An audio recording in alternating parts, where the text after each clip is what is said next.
Zara had always been different from other dragons. While her kind soared through the cosmos with scales that shimmered like jewels, hers were pure white, almost transparent. She was an albino dragon, the only one of her kind in the known galaxy. But what made her truly unique wasn't just her coloring. It was the strange condition that had taken over her body. Millions of barnacles covered every inch of her massive form. These weren't ordinary sea barnacles, but cosmic parasites that fed on starlight and dragon energy. They had attached themselves to her when she was just a hatchling, growing larger and more numerous with each passing year. The barnacles made a soft clicking sound when she moved, creating an eerie symphony that echoed through space. Other dragons avoided her completely. They believed she carried some terrible curse that could spread to them. Whenever Zara approached a dragon colony or tried to join a migration, the others would scatter like frightened birds.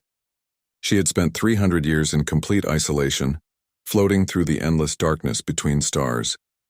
The loneliness was crushing. Dragons were social creatures by nature, meant to live in great flocks that danced through nebulae and played among the rings of distant planets. Zara watched these gatherings from afar, her heart aching with longing. She would follow the flocks for weeks, staying just close enough to hear their songs but never daring to come closer. The barnacles had grown so thick that they sometimes blocked her vision. She had to twist and turn her great neck just to see past the crusty growths. Flying became difficult too, as the parasites created drag and threw off her balance. What once felt like graceful flight now felt clumsy and exhausting. Scientists from various planets had tried to study her condition, but most were too afraid to get close. The few brave researchers who did approach her kept their distance, taking readings from their ships. They called her condition Cosmic Barnacle Syndrome and declared it highly contagious. Soon, warnings about the plague dragon spread across the galaxy.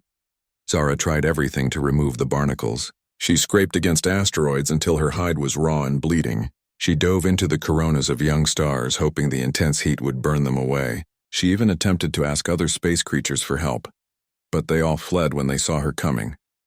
The worst part wasn't the physical discomfort or even the isolation. It was the way others looked at her, with fear, disgust, and pity. She had become a monster in their eyes, something to be avoided at all costs. The proud dragon heritage that should have been hers was replaced by shame and self-hatred. Sometimes she wondered if it would be better to fly directly into a black hole and end her misery. But something deep inside her refused to give up. There had to be a way to break free from this curse. There had to be someone, somewhere, who could help her. As she drifted through a particularly lonely sector of space, past dead planets and burned-out stars, Zara didn't know that her life was about to change forever. Far away on a small research station orbiting a forgotten moon, someone was watching her through a powerful telescope. Someone who didn't see a monster, but a creature in desperate need of help. The clicking of her barnacles grew louder as she moved, broadcasting her location to anyone who cared to listen. But for the first time in centuries, someone was actually listening with compassion instead of fear. Someone who had spent years studying her condition, not to avoid her but to save her. Dr. Marcus Chen had been tracking Zara's movements for months, learning her patterns and behavior. Unlike other scientists, he didn't see her as a specimen or a threat. He saw her as a patient who needed healing, and he had been working on something that just might change everything. Dr. Marcus Chen was not like other scientists. While his colleagues fled from dangerous discoveries, he ran toward them. When the galaxy's medical community declared Zara's condition incurable and highly contagious, Marcus saw it as the challenge of a lifetime. He had spent 5 years building a small research station in the Outer Rim, far from civilization, where he could study dangerous conditions without risking others. Marcus had grown up on a farming planet where his family raised space cattle. He learned early that sick animals often just needed patience and the right treatment. When he became a doctor, he specialized in treating conditions that others had given up on. His small station was filled with abandoned research from across the galaxy, studies that had been deemed too risky or impossible. The first time he saw Zara through his telescope, Marcus felt his heart break. The magnificent dragon was clearly in pain, constantly trying to scratch at the barnacles with her claws. She moved slowly through space, no longer the graceful creature dragons were meant to be. But what struck him most was her eyes. Even from millions of miles away, he could see the sadness in them. Marcus began studying everything he could find about cosmic barnacles. These parasites were relatively new to science, first discovered only 50 years ago. They seemed to appear randomly, attaching to space-dwelling creatures and feeding on their life energy. Most infected creatures died within months, but somehow Zara had survived for centuries. The more Marcus studied, the more he realized that everyone had been looking at the problem wrong. Other scientists focused on killing the barnacles, but Marcus wondered if there might be a symbiotic relationship that could be redirected. What if the barnacles weren't just parasites, but creatures that had evolved to work with their hosts in some way? He spent months developing a special communication device that could translate the clicking sound Zara's barnacles made. To his amazement, he discovered that the clicks weren't random. They were actually a form of language. The barnacles were trying to communicate, but no one had ever bothered to listen. Working 18-hour days, Marcus designed a special treatment chamber that could be deployed in space. The chamber would surround Zara and create a controlled environment where he could work safely. He also developed a protective suit that would shield him from any contagious effects while allowing him to work closely with her. The hardest part was figuring out how to approach Zara without frightening her. Marcus knew that every other encounter she'd had with people had ended badly. He would need to earn her trust slowly and carefully. He began by sending gentle radio signals in her direction, playing soothing music, and speaking to her in calm, friendly tones. At first, Zara didn't respond to the signals. She had heard human voices before, usually shouting warnings or threats. But this voice was different. It spoke to her like she was a friend, not a monster. Marcus told her about his research station, his work with sick creatures, and his desire to help her. He shared stories about his childhood and the animals he had cared for. Slowly, something changed in Zara's behavior. Instead of randomly drifting through space, she began moving in the direction of Marcus's signals. She was still cautious, staying millions of miles away, but she was listening. Sometimes, late at night, Marcus thought he could hear her responding, soft rumbles that seemed almost like words. Marcus realized that Zara wasn't just physically sick. She was emotionally damaged by centuries of rejection and isolation. Any treatment would need to address both her medical condition and her broken spirit. He began researching dragon psychology and social behavior, learning about their need for community and acceptance. The breakthrough came when Marcus discovered that the barnacles on Zara weren't actually from space at all. They were terrestrial creatures that had somehow been altered by cosmic radiation. This meant they might respond to treatments used on Earth-based barnacles, but modified for the space environment. Marcus designed a treatment that would gradually dissolve the barnacles' shells while providing them with an alternative food source. Instead of feeding on Zara's energy, they could be retrained to feed on synthetic nutrients that Marcus could provide. The process would take months, but it could potentially save both Zara and the barnacles living on her. As Marcus prepared his equipment for the most important mission of his career, he sent one final message to Zara. He told her about his plan and asked if she would trust him enough to let him try. For the first time in over a year of communication, Zara responded clearly. Her reply was a low, musical note that seemed to say yes. Marcus knew that approaching Zara would be the most dangerous thing he had ever done. If the other scientists were right about her being contagious, he could die from exposure. But looking at the lonely dragon drifting through the darkness, Marcus knew he had to try. Some creatures were worth saving, no matter the risk. The day Marcus decided to meet Zara face-to-face changed everything. He loaded his small research ship with months of supplies, medical equipment, and the special treatment chamber he had designed. His hands shook as he performed the final system checks, not from fear of death, but from excitement that he might finally help someone who had suffered for so long. Marcus had told no one about his plan. The Galactic Medical Council would have stopped him immediately if they knew he intended to make direct contact with the plague dragon. As far as official records showed, he was conducting routine observations from his station. The truth was far more dangerous and far more hopeful. When Zara first saw the small ship approaching, every instinct told her to flee. For 300 years, approaching ships had meant rejection, threats, or worse. But this ship was different. It moved slowly and peacefully, and she could hear Marcus's voice coming through the radio, speaking to her like an old friend. Marcus had spent weeks planning this first meeting. He stopped his ship a safe distance away and simply waited. Through his viewport, he could see Zara in all her tragic beauty. The albino dragon was even larger than he had imagined, nearly a mile from nose to tail. The barnacles covering her body had grown so thick that they formed almost a second skin, clicking and moving as she breathed. For hours, they simply observed each other. Zara's massive eyes, pale blue like winter ice, studied the small ship with a mixture of hope and terror. Marcus spoke softly to her, describing what he saw and sharing his thoughts. He told her she was beautiful even with the barnacles. He told her she was brave for surviving so long alone. The first real breakthrough came when Zara extended one enormous claw toward the ship. The gesture was hesitant, like a frightened animal testing whether it would be hurt. Marcus slowly maneuvered his ship closer, until the dragon's claw gently touched the hull. For the first time in centuries, Zara had physical contact with another intelligent being. Marcus began deploying his treatment chamber gradually, explaining each step to Zara as he worked. The chamber was designed like a giant medical tent that could expand around her body while maintaining a safe environment for both of them.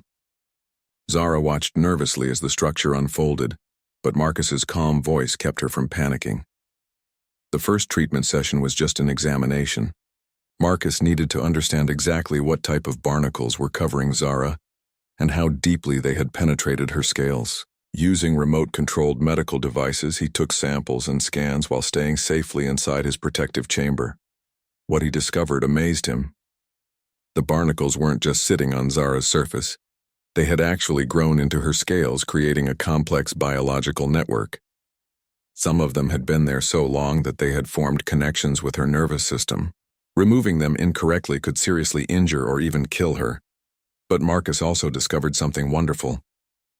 The barnacles weren't just parasites. They had been protecting Zara from cosmic radiation for centuries. Her albino condition made her extremely sensitive to the harsh radiation of space, and the barnacles had acted like natural armor. This explained how she had survived so long when other albino dragons died young. During their second meeting, Marcus tried something revolutionary. Instead of treating the barnacles as pure parasites, he began communicating with them directly. Using his translation device, he discovered that the barnacles had developed their own simple intelligence over the centuries. They were aware of Zara's emotions and had been trying to help her in their own way. The barnacles told Marcus through their clicking language that they could sense Zara's loneliness and pain. They had been trying to make her more comfortable, growing thicker on areas that hurt and shifting position to reduce pressure on her joints. In their simple way, they loved their dragon host and wanted to help her. This discovery changed everything. Marcus realized he didn't need to remove the barnacles. He needed to help them work better with Zara. If he could modify their diet and growth patterns, they could continue protecting her from radiation while no longer causing her pain or making her appear contagious to other dragons. Marcus began developing a special nutrient mixture that would satisfy the barnacles' hunger without draining Zara's energy. He also created a grooming solution that would keep the barnacles clean and healthy, preventing the overgrowth that made Zara look so frightening to others. The process took weeks, with Marcus visiting Zara every day. Slowly, she began to trust him completely. She would position her massive head near his chamber, and Marcus would spend hours talking to her while he worked. He learned about her past, her dreams, and her fears. She told him about the other dragons she watched from afar, and how much she missed having friends. Marcus discovered that Zara was incredibly intelligent, far more so than most dragons. Her isolation had forced her to become self-reliant and thoughtful. She had taught herself to read star patterns, predict solar storms, and even compose beautiful songs that no one had ever heard. As the treatment progressed, something beautiful began to happen. The barnacles started changing color, shifting from the sickly gray-green they had been to a beautiful pearl white that complemented Zara's albino scales. Instead of looking diseased, she began to look like a dragon wearing elegant armor. But the most important change was in Zara herself. For the first time in centuries, she had hope. She had a friend who saw her as more than just a monster or a medical curiosity. Marcus saw her as a person worthy of love and respect, and that made all the difference in the galaxy. After 3 months of daily treatments, Zara was transforming before Marcus's eyes. The pearl-white barnacles now created beautiful patterns across her scales, looking more like natural decoration than disease. But more importantly, Zara was beginning to remember what it felt like to hope for the future. Marcus had become more than just her doctor. He was her first real friend. Every morning, Zara would position herself near his research station, waiting eagerly for his small ship to approach. Their conversations had evolved from simple medical discussions to deep talks about life, dreams, and the nature of friendship. Through their talks, Marcus learned that Zara possessed remarkable abilities that other dragons lacked. Her albino condition had made her sensitive to cosmic radiation, but it had also given her the ability to see energy patterns that others couldn't detect.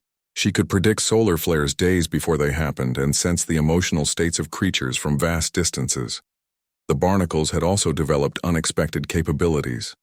They could now change color and pattern based on Zara's emotions, creating a living light show across her massive form. When she was happy, they glowed with warm golden hues. When she was sad, they shimmered with soft blues.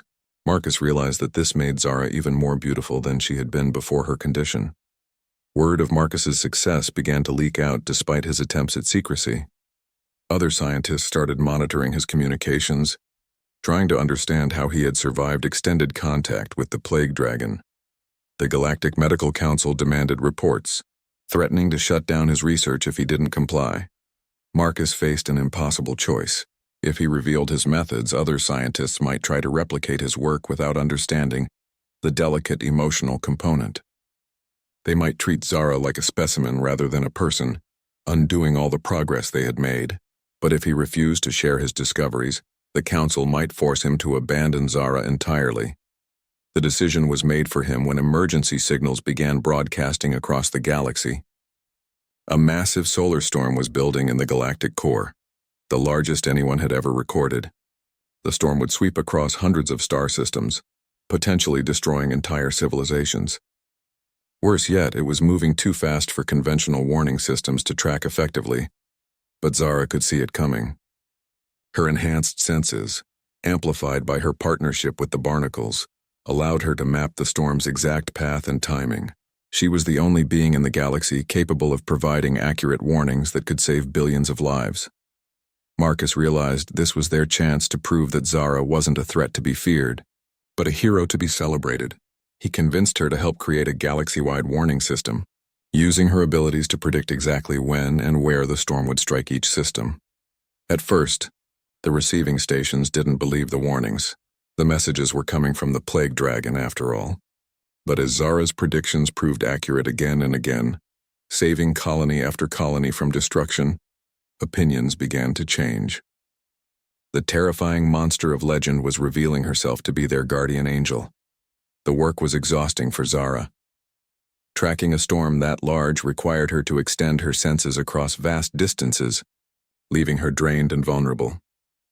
But she pushed herself harder than ever before, driven by the knowledge that she was finally able to help others instead of just being feared by them. Marcus worked alongside her, monitoring her health and helping her maintain focus during the long prediction sessions. The Barnacles played their part too, shifting their patterns to help Zara concentrate and providing extra protection against the increased radiation exposure. As news of Zara's heroic efforts spread, something unprecedented began to happen.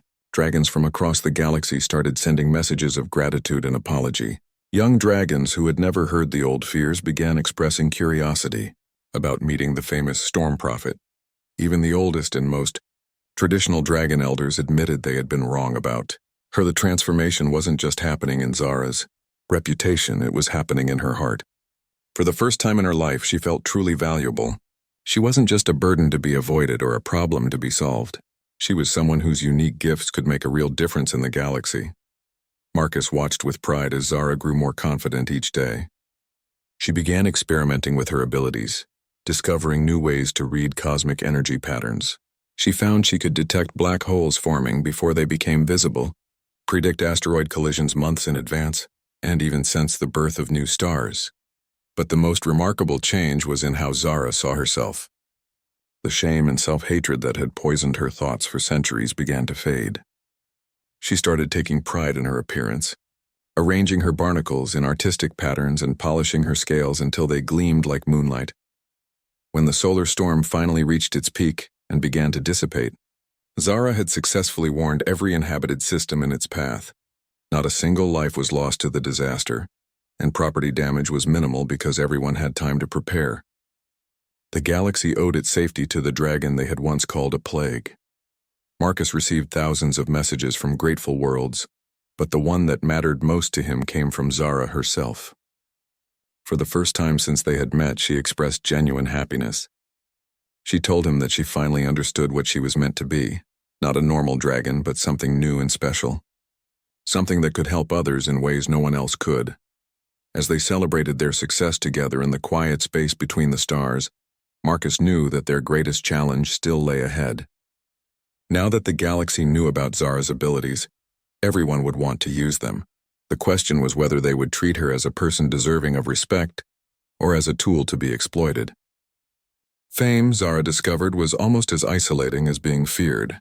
Within weeks of saving the galaxy from the solar storm, her location was constantly tracked by news ships, government vessels, and curious tourists. Everyone wanted something from the storm prophet dragon: predictions, interviews, appearances, or just a chance to say they had seen her. Marcus watched with growing concern as the attention began to overwhelm Zara. She had spent centuries in solitude, and the sudden flood of contact was exhausting her. Worse, many of the people trying to reach her still treated her like a phenomenon rather than a person. They wanted to use her abilities without caring about her. Well-being, the Galactic Council, officially invited Zara to become their cosmic weather advisor, a position that would require her to remain constantly available for emergency predictions. The offer came with great honor and substantial payment, but Marcus could see the trap hidden within it. They wanted to turn Zara into a living satellite, bound to serve others without regard for her own desires. Zara herself was conflicted. After centuries of being unwanted, the sudden demand for her presence was intoxicating. But she was also beginning to understand that being needed wasn't the same as being loved. Most of the beings contacting her saw her as a useful tool, not as a friend worth knowing. The breaking point came when a wealthy collector tried to purchase Zara outright, offering to build her a luxury habitat on his private planet in exchange for exclusive access to her predictions. The offer was presented as generous, but Marcus recognized it for what it was: an attempt to cage and own her. Marcus helped Zara see that she didn't owe the galaxy her servitude just because she had unique abilities. He reminded her of their early conversations about what she truly wanted from life. She had dreamed of friendship, belonging, and the chance to explore the universe freely. None of the current offers would give her those things. Together they made a radical decision. Instead of accepting any of the official positions being offered, Zara would become an independent cosmic guardian. She would help when and where she chose, but always on her own terms. Marcus would remain her partner and advocate, helping her navigate the complex politics of galactic society. Their first act of independence was to disappear. Using Zara's knowledge of cosmic currents and Marcus's technical skills, they found a hidden region of space where they could work without constant interruption. From this secret base, Zara continued to monitor cosmic dangers and issue warnings, but only for genuinely serious threats. The galaxy's reaction to Zara's disappearance was mixed. Some officials were angry that they couldn't control her, while others respected her right to autonomy. The dragons, however, were fascinated. Many young dragons began seeking her out, drawn by stories of the famous albino who had saved the galaxy. When Zara finally met other dragons again, the encounter was nothing like she had imagined. Instead of fear or disgust, she was met with curiosity and admiration. Young dragons were amazed by her pearl-white barnacles, which had become a symbol of beauty and uniqueness rather than disease. They asked to hear her songs and begged for stories about her adventures. For the first time in her life, Zara found herself surrounded by others of her kind who genuinely wanted her company. She discovered that the younger generation of dragons was far more accepting than their elders had been. They saw her differences as gifts rather than curses. Marcus watched with joy as Zara began to build real friendships with other dragons. She taught them to read cosmic energy patterns, shared her knowledge of star navigation, and even composed group songs that filled the void with beautiful music. The lonely dragon was lonely no more, but Zara's new happiness brought unexpected challenges. As she grew closer to other dragons, she began to worry about the Barnacles again. Not because they made her look strange. Her friends had accepted those completely, but because she feared they might actually be contagious after all. What if her new friends became infected? Marcus worked with Zara and her dragon friends to study the Barnacles more carefully. They discovered that the creatures had evolved specifically to live with Zara's unique albino biology. They couldn't survive on normal dragons any more than fish could live in a desert. The fears about contagion had been completely unfounded. This discovery freed Zara from her last remaining shame about her condition. She began to see the Barnacles as true partners rather than just helpful symbionts. They had chosen to spend their lives making her stronger and more capable, asking nothing in return but care and understanding. Zara's growing confidence attracted the attention of the oldest and wisest dragons in the galaxy. These ancient beings had lived for thousands of years and remembered stories from the earliest days of dragon civilization. They recognized something special in Zara and invited her to join their council of elders as the youngest member in history. The invitation was both an honor and a responsibility. The council made decisions that affected all dragons across the galaxy, and they wanted Zara's unique perspective to help guide their choices. She would have real power to improve life for her people, while maintaining her freedom to explore and grow. Marcus felt proud, but also bittersweet, as he watched Zara prepare for her new role. She had grown from a frightened, isolated creature into a confident leader and friend. She no longer needed his protection, though she would always value his friendship. As Zara prepared to take her place among the dragon elders, she realized that her long journey through pain and loneliness had led her exactly where she needed to be. She had become not just a dragon, but a bridge between the old ways and the new. Her experiences with rejection had given her compassion for all outcasts, while her partnership with Marcus had taught her that friendship could cross any boundary. The galaxy that had once feared her now looked to her for guidance. But more importantly, she had found her true family among the dragons who accepted her completely. She was no longer the contagious plague dragon of legend. She was Zara, the storm prophet, friend to many and leader to all who needed her wisdom. Zara's first year on the Council of Elders brought challenges she had never imagined. The ancient dragons who led their people were wise but set in their ways, often struggling to understand the changes happening in the modern galaxy. Zara found herself serving as translator between the old guard and the younger generations, who looked to her for guidance. Her unique perspective proved invaluable when the galaxy faced a new crisis. A mysterious plague was spreading among the space-dwelling creatures, causing them to lose their ability to navigate by the stars. Ships were getting lost, migrations were failing, and entire species were at risk of extinction. The traditional dragon response would have been to isolate themselves and wait for the problem to resolve itself. But Zara convinced the council that they had a responsibility to help other creatures, just as Marcus had once helped her. She argued that dragons were strongest when they used their abilities to protect the vulnerable.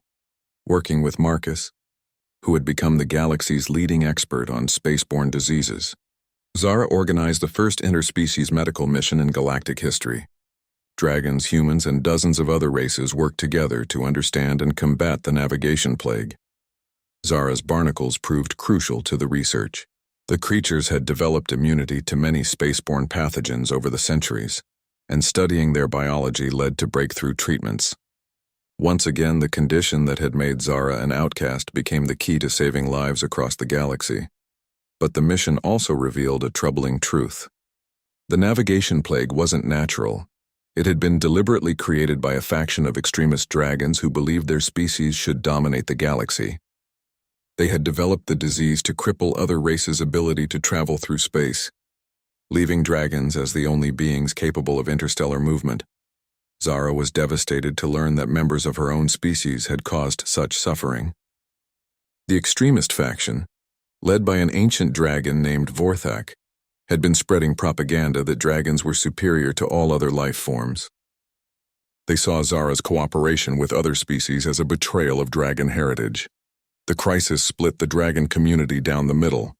Traditional dragons supported Vorthak's vision of dragon supremacy, while younger dragons rallied behind Zara's message of cooperation and mutual respect. For the first time in millennia, dragons found themselves on the brink of civil war. Marcus watched with concern as the political pressure began to affect Zara's health. She was caught between her loyalty to her species and her commitment to protecting all innocent life. The stress was causing her barnacles to darken and cluster irregularly, a sign that her body was struggling to cope with the emotional turmoil. The situation reached a breaking point when Vorthak challenged Zara to single combat, claiming that their philosophical differences could only be settled through the ancient dragon tradition of trial by battle. Vorthak was massive, ancient, and experienced in warfare, while Zara had spent most of her life in isolation.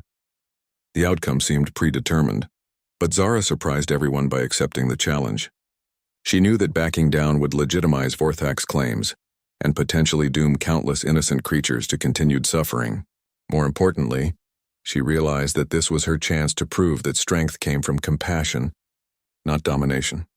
The battle took place in the neutral space between star systems, witnessed by representatives from every major species in the galaxy. Vorthak arrived confident in his superiority, his black scales gleaming with aggressive energy. He mocked Zara's barnacle-covered appearance and called her a disgrace to dragon heritage. What Vorthak didn't understand was that Zara was no longer the frightened outcast she had once been. Years of friendship with Marcus and acceptance by her fellow dragons had given her confidence in her own worth. More importantly, her barnacles had evolved into a sophisticated defense system that no one fully understood. The battle began with traditional dragon combat, aerial maneuvers, flame bursts and claw strikes. Vorthak's experience showed as he easily outmaneuvered Zara's initial attacks. But as the fight continued, something unexpected began to happen. Zara's barnacles started working together in ways they never had before. The creatures formed protective shields when Vorthak attacked, redirected his fire back at him, and even created temporary wings that enhanced Zara's mobility. They had spent centuries learning to protect their host, and now they deployed every adaptation they had developed. But the real turning point came when Zara stopped trying to fight like a traditional dragon and embraced her unique nature. Instead of matching Vorthak's aggression with her own, she used her enhanced senses to predict his moves and her barnacle's abilities to neutralize his attacks.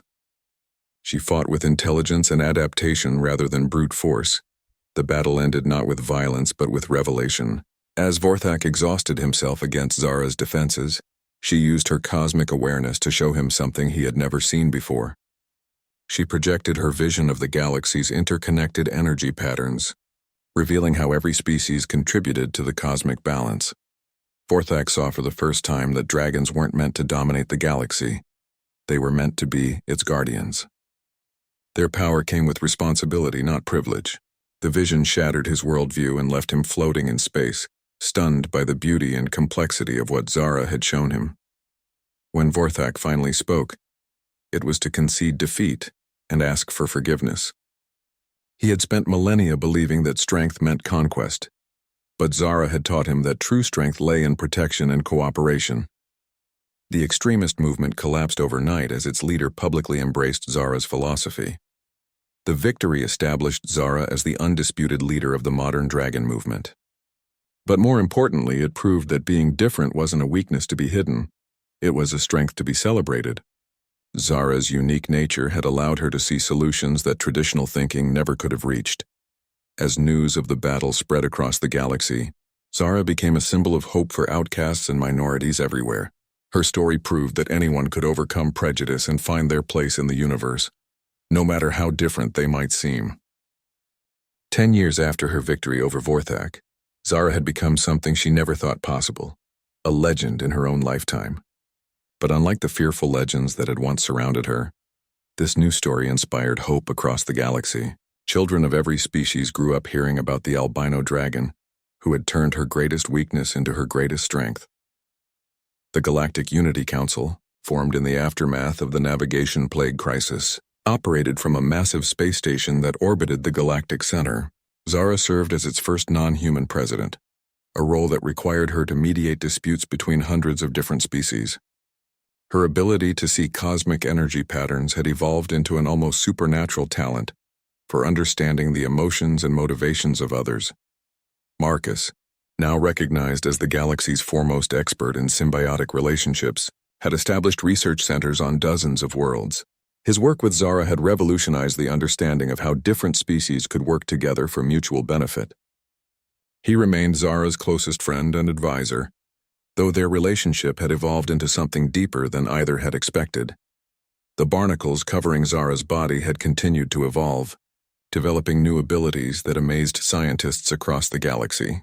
They could now process toxins from poisoned atmospheres, generate protective fields against radiation, and even photosynthesize energy from starlight. What had once been seen as a disfiguring disease was now recognized as the most sophisticated biological partnership ever discovered. Zara's influence extended far beyond politics and science. She had become a cultural icon, inspiring art, music, and literature throughout the galaxy. Young dragons practiced arranging decorative barnacles on their scales in patterns that mimicked hers. Other species developed similar symbiotic relationships with beneficial organisms, creating a new field of study called cooperative biology. But perhaps Zara's greatest achievement was the network of outcasts and misfits she had gathered around her. The Unity Council was deliberately staffed with beings who had been rejected by their own societies. A telepathic human who couldn't control her abilities, a mechanical being seeking to understand emotions, a gaseous creature trying to communicate with solid matter beings. Together they formed a government that truly understood the needs of all citizens. The transformation wasn't complete, however. There were still those who resented the changes Zara had brought to the galaxy. Some traditional dragons remained bitter about losing their position of superiority, while certain human factions worried about non-human influence in galactic affairs. These groups occasionally attempted to undermine the Unity Council, but their efforts only served to strengthen support for Zara's inclusive vision. Marcus often marveled at how far they had both come from that first terrifying day when he had approached the plague dragon in his tiny research ship. Zara had grown from a creature consumed by shame and loneliness into a leader who radiated confidence and compassion. But more importantly, she had retained the empathy and wisdom that her suffering had taught her. Their greatest test came when explorers discovered a new region of the galaxy populated by beings unlike anything previously encountered. These creatures existed in multiple dimensions simultaneously and communicated through reality distortions that drove most observers insane. First contact protocols completely failed, and several expeditions were lost trying to establish communication. Traditional approaches suggested quarantining the region and avoiding contact with the dangerous aliens. But Zara recognized something familiar in the situation: beings who were different being treated as threats simply because they couldn't be easily understood. She convinced the council to let her attempt personal contact. Despite the enormous risks, using her enhanced senses and the Barnacles' protective abilities, Zara was able to perceive the multidimensional beings without losing her sanity. She discovered that they weren't hostile at all. They were simply trying to understand why the three-dimensional visitors kept disappearing whenever they attempted friendly contact. The breakthrough led to the most significant expansion of galactic civilization in recorded history. The multidimensional beings possessed technology and knowledge that revolutionized understanding of physics and reality itself. But more importantly, they shared Zara's philosophy that diversity was the universe's greatest strength. As Zara celebrated her 50th birthday, still young for a dragon, she reflected on the incredible journey that had brought her to this point. She had begun life as an outcast, covered in parasites and feared by everyone she met. But those very differences had equipped her to become a bridge between species, a protector of the vulnerable and a symbol of hope for anyone who felt they didn't belong. Marcus, now showing the gray hair of middle age, joined her for the celebration. Their friendship had deepened into something that transcended species boundaries, a bond forged through shared purpose and mutual respect. They had proven that the strongest relationships weren't based on similarity, but on the choice to see beauty in difference. The barnacles on Zara's scales had taken on new patterns for the celebration, creating swirling galaxies of light that told the story of her transformation. Children from dozens of species watched in wonder as the living art display showed them that being different wasn't something to hide, it was something to celebrate. Looking out at the gathered representatives of hundreds of worlds, all working together because of the foundation she had helped build, Zara felt a profound sense of completion. She had found her purpose not in spite of her differences, but because of them. The galaxy was a richer, safer, more beautiful place because someone had been brave enough to see past the surface to the person underneath. Marcus squeezed her massive claw gently and smiled. "Ready for the next adventure?" he asked, knowing that Zara's story was far from over. The universe was vast and full of wonders yet to be discovered, outcasts yet to be welcomed, and bridges yet to be built. Zara's response was the musical laugh that had once been heard only by the empty void between stars. Now it rang out across the Unity station, a sound of pure joy that reminded everyone present why they had chosen hope over fear, inclusion over isolation, and love over prejudice.